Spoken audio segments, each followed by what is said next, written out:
Ya, Anda kembali bersama kami di Morning Show. Nah, sekarang setelah kita melihat sosok-sosok tadi para bapak-bapak yang sudah memberikan kehangatan berita-beritanya, kali ini kita agak cooling down dengan anak muda yang memberikan inspirasi bagi hari ya. Nah, ini kita ingat kan sekarang tuh banyak banget anak-anak yang di mana-mana udah banyak banget yang memegang gadgetnya dan sibuk sendiri. Konsentrasi kayak ngurusin perusahaan gitu ya. Sampai sempat ada ketakutan dari orang tua bahwa anak-anak ini akan kecanduan games ya. Betul, betul. Efeknya jadi negatif. Nah, ini kaitannya dengan people inspiration kita. Benar. Sosok kita kali ini.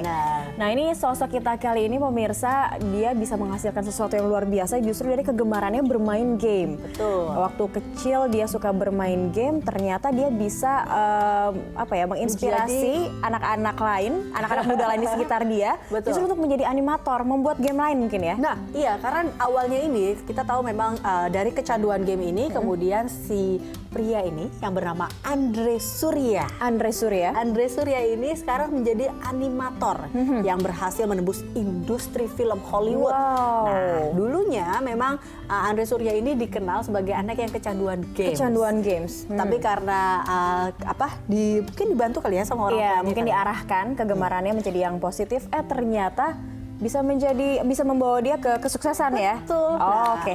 Kita lihat ya sebagaimana Andre Surya ini bisa mendapatkan ataupun menjadi sebuah animator yang masuk atau menembus Hollywood dalam People and Inspiration.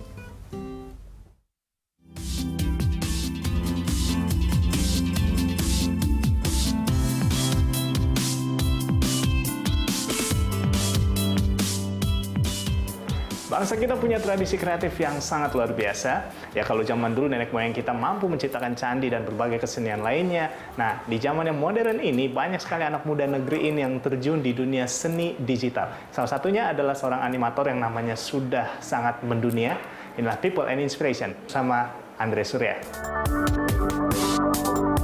Andre Surya, seorang pekerja kreatif yang namanya tak hanya dikenal di dalam negeri. Karena anak muda yang satu ini banyak terlibat di produksi film Hollywood seperti Transformer, Iron Man, Star Trek, dan film animasi Rango. Sebagai seniman digital dengan spesialisasi visual effect.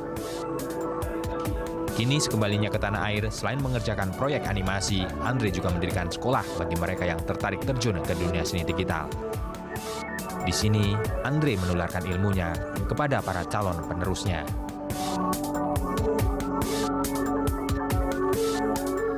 Udah lihat dong, yang senjata itu. Nah, ini dia nih orangnya. Hai. Halo, apa kabar? Baik. One and only Andre Surya, apa kabar?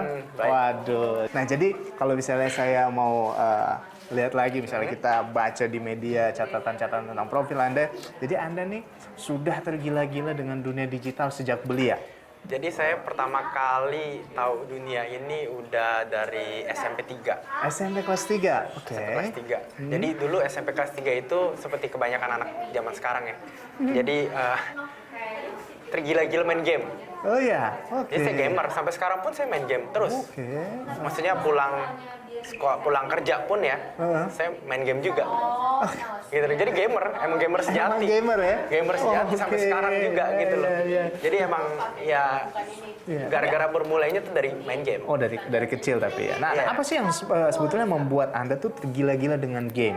Sampai kucing-kucingan kalau nggak salah waktu itu sama orang tua yang mau main game itu. Apa sih sebetulnya yang bikin Anda tergila-gila dengan games? Jadi sebenarnya gini, dulu waktu main game itu kan kalau di game itu ada yang namanya MOD. Itu kepanjangan dari modification ya. Jadi gamenya itu bisa dimodif gitu. Yes. Ya. Jadi mungkin misalnya main game racing nih, mobilnya plat nomornya bisa diganti, peleknya bisa diganti, misalnya ada karakternya mungkin bawa senjata jadi bawa ayam atau gimana gitu kan, itu kan ada tuh game Dota, Counter Strike tuh ada lah seperti hal-hal seperti itu. Iya, CS zaman dulu ya. Terus iya, main juga ya. generasinya. Dulu main CS juga ya, semua main CS generasinya. Jadi dan untuk mengedit itu butuh software 3D. Jadi saya tuh accident gitu. Jadi itu accident tahu 3D itu accident gara-gara main game untuk modif itu gitu loh. Terus jadi udah tahu software 3D ternyata lebih fun daripada main game. Belajar 3D gitu loh. Karena kalau main game kan cuma bisa ngeliatin terus main gamenya ya. Kalau ini kan kreasi kita ada di situ gitu. Bayangin kayak dimasukin ke game itu gitu. Jadi kayak wah keren banget kan, bisa kasih lihat teman-teman juga kan, gue nih bikinan gue gitu kan. Ini mobilnya tempelan stikernya sama kayak mobil gue yang di real life nih gitu kan. Jadi dari lihat-lihat di game akhirnya kepikiran untuk gimana sih cara bikinnya gitu ya kan. Akhirnya kepikiran untuk gimana caranya untuk buat seperti itu gitu ya. Iya, pertama kali dari modification itu belajar 3D namanya software 3D Max dulu ya. Atau Autodesk 3D Max. Jadi belajar software itu, habis itu jadi tergila-gila sampai sekarang.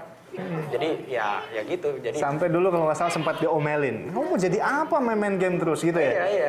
Jadi Jadi gimana pasti waktu dulu itu? udah kayak ya benar kucing-kucingan itu. Jadi pulang sekolah tuh tidur. Bangun jam 8, habis itu tidur jam 10 ya. Bangun jam 3 pagi, jam 2 pagi. Jadi belajarnya itu jam 2 pagi sampai jam 6 pagi gak tidur gitu. Karena emang kan nggak mau dipikir kan kalau di depan komputer tuh main game lah istilahnya. Orang tua kan dikasih tahu kan juga gak ngerti kan. Ini belajar gitu itu kan. menarik tuh. Bilangnya ya gimana pokoknya kamu belajar tapi kamu terus belajar pelajaran sekolah bukan punya apa ini hasilnya apa gitu kan. Nah, itu menarik. Nah, terus bagaimana kemudian akhirnya bisa meyakinkan orang tua bahwa saya main-main game tapi saya sebetulnya belajar nih, saya juga bikin creating something gitu. Gimana? Jadi gini dulu waktu belajar 3D itu gue buat karya-karya gitu. Ini kayak karya-karya yang dipajang di sini, karya-karya dipajang di sini nih. Ini hasil-hasil dari anak-anak sini ya? Kan ada tuh karya-karyanya. Siswa-siswa. Iya, jadi gue bikin karya seperti itu, yang mana akhirnya banyak tuh bikin tiap bulan. Jadi setahun ada 12 karya-karya seperti inilah. Yang mana akhirnya menang penghargaan internasional. Gitu, jadi SMP, apa SMA, aja tuh SMA 2 udah masuk ke Artist of the Month majalah Korea. Ya jadi itu, jadi majalah Korea itu CG Graphics untuk Korea kan.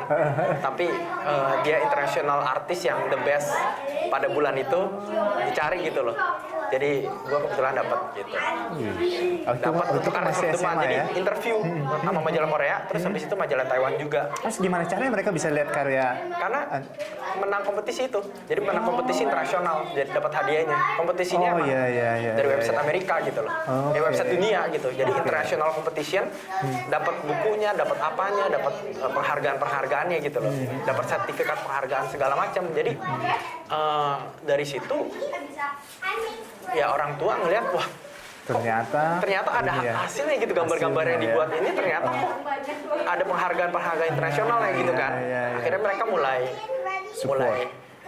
support, mulai nggak kucing-kucingan lagi gitu. Ya udah kamu belajar, ini ada batasnya, cuma pelajaran sekolah jangan sampai ya nggak usah ranking 10 besar lah, yang penting inilah gitu kan. Ini belajar di sini juga ya? Iya, ini semua anak-anak semoga bisa lebih mengembangkan ya di bidang seni. Bisa yang nggak hanya main game tapi bisa belajar 3D-nya gitu loh. Baik. Jadi sebetulnya dulu dari hobi main game, berawal dari hobi main game bisa dibilang cukup nyandu main game, tapi akhirnya kemudian Anda berkarir di Lucasfilm. Dan akhirnya kemudian Anda terlibat di proyek-proyek prestisius seperti Iron Man, apalagi Rango, terus ada juga Star Wars, Star Trek, dan juga Transformer 2. Terminator Salvation. Nah, gimana tuh bisa seperti itu? Bisa ceritain waktu itu? Jadi dulu itu, jadi gini, saya waktu itu, gua kan waktu itu lulus SMA ya. SMA itu kuliah di Untar 1 tahun. Itu kuliah desain komunikasi visual DKV. Ya, sempat kuliah di sana. Habis itu ditawarin kerja 2 tahun nih di Jakarta, perusahaan arsitektural visualization. Jadi kayak bikin dulu proyek yang kita bikin itu Gandari Grand ITC. Tahu kan Grand ITC Jalan Panjang, Arta Gading. Arta Gading yang di Kelapa Gading, Mega Glodok Kemayoran.